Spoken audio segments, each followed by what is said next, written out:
পেয়েছি আমি এই যুগ ধরে যারা দেশ এবং জাতির জন্য দিন এবং ইসলামের জন্য আদত বরণ করেছেন তাদের সকলকে গভীর শ্রদ্ধার সাথে স্মরণ করছি।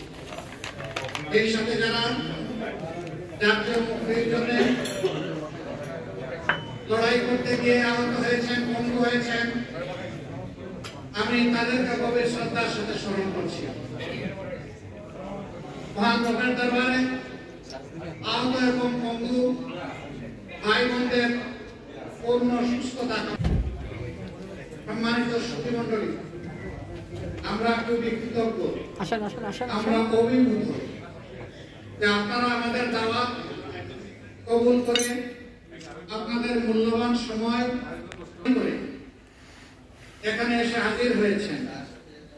এর ঋণ পরিশোধ করার শক্তি আমাদের নেই। মহান মাবুদের দরবারে দোয়া করি আল্লাহ যেন আপনাদের এই ভালোবাসা, আন্তরিকতা এবং ত্যাগের উত্তম বিনিময় দুনিয়া এবং আখিরাত দুই জায়গায় দান করেন। আমিন। এবং আল্লাহ তাদের জন্য আপনাদের মর্যাদাও বৃদ্ধি করে দেন। সম্মানিত সুধীমণ্ডলী, প্রিয় দেশের স্বাধীনতা এক এক করে 53 বছর কেটে গেল। এর মধ্যে ক্ষমতার অনেক হাত বদল হয়েছে। যে লক্ষ্য এবং উদ্দেশ্যকে সামনে রেখে, যে প্রত্যাশাকে সামনে রেখে প্রিয় দেশকে স্বাধীন হয়েছিল, সকলেই বলে যে আমরা সেই প্রত্যাশা পূরণ করতে সক্ষম হইনি। কেন হয়নি আজকে তার চুলচেরা বিশ্লেষণ করার অবকাশ নেই। শুধু সরল স্বীকারোক্তি হচ্ছে যে আমরা আমাদের প্রত্যাশা এবং প্রাপ্তিকে এক জায়গায় মিলাতে পারি। আমরা দেখেছি বাংলাদেশের ক্ষমতায় যারা গিয়েছেন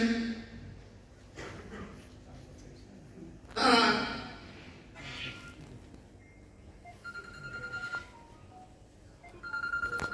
আমি দুঃখিত, দুইজন ভলান্টিয়ার এই দিকে দুই এতে দাঁড়াবে না, দুইজন ওখানে দাঁড়াবে, কেউ যেন ক্রস না করে।